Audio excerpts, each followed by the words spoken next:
Salut, c'est moi. Bonjour à tous et bienvenue dans cette vidéo, bienvenue si vous découvrez la chaîne. Alors je vous préviens les cocos, aujourd'hui je n'ai rien écrit sur la vidéo, ça va être du freestyle total.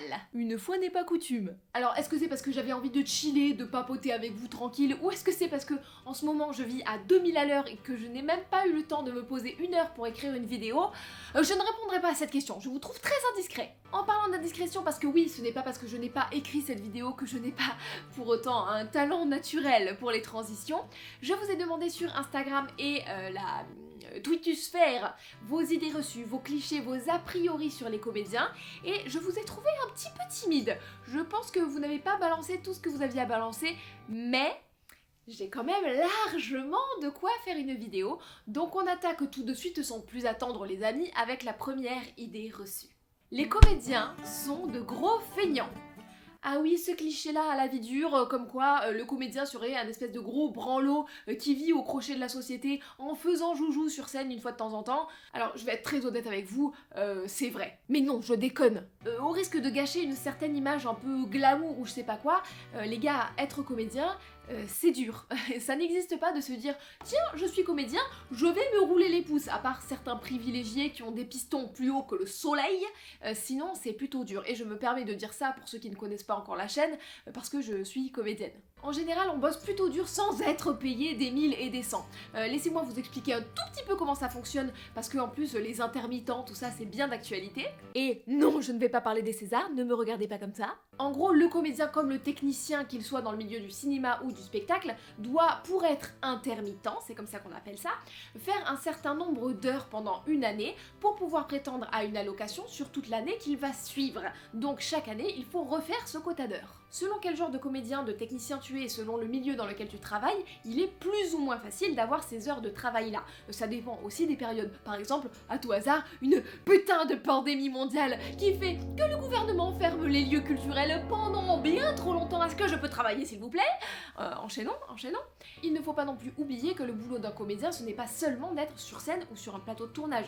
Son métier, c'est de passer des heures à chercher du travail, à postuler, à aller à des castings, à des auditions, apprendre son texte, répéter avec les comédiens, et en grande majorité, les répétitions ne sont pas rémunérées. S'il bosse dans le théâtre, il va possiblement faire la vente du spectacle, la com du spectacle, etc.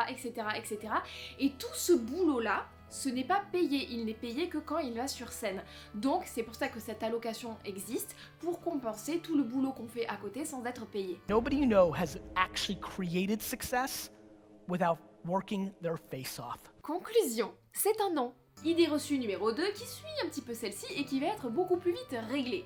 Les comédiens sont ultra subventionnés.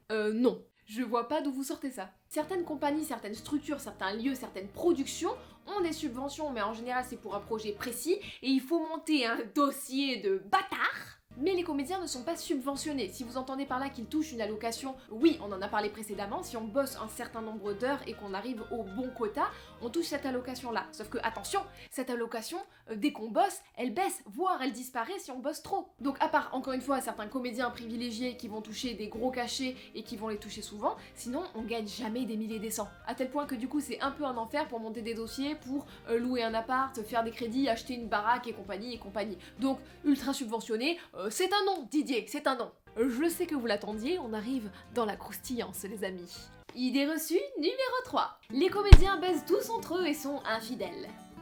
Oui. Attends, calme-toi, laisse-moi t'expliquer. Oui, certains comédiens, certaines comédiennes sont infidèles, tout comme certains serveurs, certaines hôtesses de l'air, certains marchands de pantoufles. Ce cliché-là est très intéressant et vient de très loin. D'ailleurs, j'aimerais beaucoup faire une vidéo entière sur ce sujet avec des recherches et tout, dites-moi si ça vous intéresse. Ce cliché vient d'avant le Moyen-Âge, les gars. À cette époque-là, les comédiens étaient vus comme des païens qui, à partir du moment où ils mettaient le pied sur scène, se faisaient excommunier et devenaient donc des représentants du vice, du péché, le péché, pas l'arbre. Hérétique! Au fichier! Ce cliché subsiste pour plusieurs raisons, l'une d'entre elles étant que, dans le métier de comédien, il y a pas mal d'occasions, c'est vrai. Tu finis tard, tu pars en tournée, possiblement sur scène ou pendant un tournage, tu vas embrasser ton partenaire, tu vis de temps en temps que quand tu es en tournée ou quand tu es sur le tournage d'un film dans une espèce de colonie de vacances, tout ça, oui, ça crée des occasions. Malgré ça, ça ne fait pas du comédien par nature quelqu'un de plus infidèle que quelqu'un d'autre. J'en connais des tas et des tas qui sont fidèles, la majorité d'ailleurs. Il y a des métiers comme ça, les métiers où tu travailles dans les bars, dans les boîtes, où tu pars souvent en séminaire, où ça crée des occasions. Mais ce n'est pas pour autant que la personne va vous tromper, ça dépend en fait de la personne et pas de sa profession. Et d'ailleurs, à l'inverse, ce n'est pas parce que vous sortez avec un comptable qu'il ne va pas aller tremper sa nouille dans sa collègue. Par contre, oui, si vous sortez avec un comédien ou une comédienne, selon le milieu dans lequel il bosse, va falloir le laisser partir en tournée, possiblement faire des bisous sur scène ou pendant un tournage, et tout ça, ça peut être un petit peu difficile à gérer. Mais attention, ce n'est pas parce qu'il est comédien que ça fait de lui quelqu'un d'infidèle. La confiance, c'est important. On reste dans la croustillance avec la 4e idée reçue avec un petit supplément sexisme. Les comédiennes sont des menteuses et des filles faciles. C'est fou, j'ai pas eu deux. Les comédiens, c'est des menteurs et des mecs faciles. Curieux, non? Est-ce qu'on serait pas sur l'éternel cliché du mec qui ken, c'est tout à fait normal, alors qu'une meuf qui ken, c'est une pute? Tout à fait. Laissez les meufs ken avec qui elles veulent.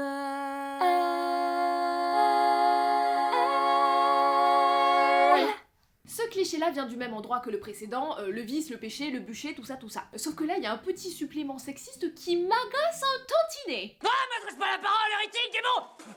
Tu sais, moi, pour moi, les femmes, j'aime pas ça, c'est de la saloperie. Une fille facile, ça n'existe pas.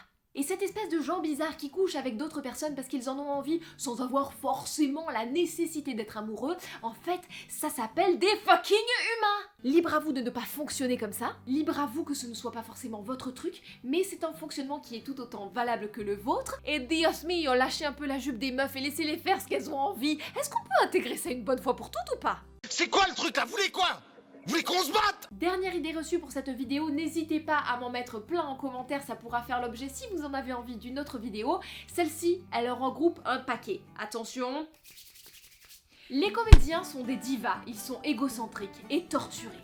Oui, c'est un peu vrai. Attention, ce que je vais dire n'engage que moi, mais je pense que pour être comédien, il faut avoir, qu'on soit à l'aise avec cette idée-là ou non, ou qu'on en ait conscience ou pas, un certain besoin, une certaine envie de reconnaissance et d'amour. C'est un besoin que de toute façon on a tous, ça fait partie de la pyramide des besoins. On a en tant qu'humain un certain besoin de reconnaissance, d'être aimé et besoin de savoir qu'on kiffe notre travail. Donc la quasi-totalité des comédiens que je connais ont un certain rapport à l'ego, mais pas forcément celui que vous pensez. Attention, je vais généraliser un petit peu, mais les comédiens, comme tous les artistes en fait, ont une sensibilité tout à fait particulière. Ce qui nous pousse à aller sur scène ou à aller sur un plateau de tournage, c'est tout d'abord l'envie de jouer, d'incarner et de créer, mais aussi chez plusieurs personnes, le besoin d'être reconnu et d'être kiffé. Et ce n'est pas une mauvaise chose, vous avez tous le droit légitime d'avoir envie d'être reconnu et d'être aimé. L'ego n'est pas un gros mot, il faut juste savoir bien le doser et bien le positionner. Et souvent, notre ego, surtout au début de notre carrière, est mis en première ligne dans ce taf-là. Même si avec l'expérience on essaye de le mettre en arrière-plan et de mieux apprendre à l'appréhender, on est dans ce métier, particulièrement au théâtre, mis en face de la critique directe. On voit en direct si ce qu'on fait plaît ou pas. Et ça va soit être un espèce de boost d'ego, où d'un coup le jeudi soir vous avez fait un truc fantastique et le public a kiffé et d'un coup vous vous sentez invincible, soit ça va être l'inverse et ça va être terrible. Le sentiment que ce qu'on a fait, ce dans quoi on a mis notre sensibilité, notre créativité, un petit bout de nous a plu et que pendant 1h30, le temps d'un spectacle ou le temps d'un film, on nous a kiffé, on nous a trouvé bon, on nous a trouvé vraiment cool, ça fait un bien fou. Par contre, si ça n'a pas plu, si ça ne remplit pas les salles, si même juste on s'est trouvé pas bon, l'ego il va faire... On peut passer d'un boost d'ego très intense le jeudi soir au vendredi soir se sentir comme une sous-merde, se sentir nul, se sentir mauvais. Et pour avoir traversé les deux dans un laps de temps très court, je peux vous dire que ces montagnes russes, c'est assez intense. Donc oui, c'est vrai, c'est un peu égocentrique, comme tous les métiers d'image finalement, parce qu'on se met au centre de notre métier. Sauf que du coup, ça engendre aussi, chez beaucoup de gens, une grosse remise en question. Donc oui, on est un peu torturé aussi. Non mais d'accord, scooter, avion, hélicoptère, il nous manque plus que le kayak et on sera bon, non ? Pour ce qui est d'être une diva, à part chez les célébrités, j'ai vraiment très peu croisé de gens comme ça, parce qu'ils sont au courant du fameux retour de manivelle dont je viens de vous parler. Mais oui, ça existe des gens qui placent cet ego-là en première ligne tout le temps et qui se sentent tellement confiants en eux qu'ils se sentent plus pétés. Oui, forcément ça existe, mais c'est pas si fréquent que ça. Et je pense même pas que ce soit forcément très répandu, y compris chez les célébrités. Oui, dans les hautes sphères, on connaît tous certains acteurs, certaines actrices qui se sentent plus pétés. Non, je n'ai personne en tête, pas du tout. Je tue Hitler dans mes rêves depuis que j'ai 4 ans.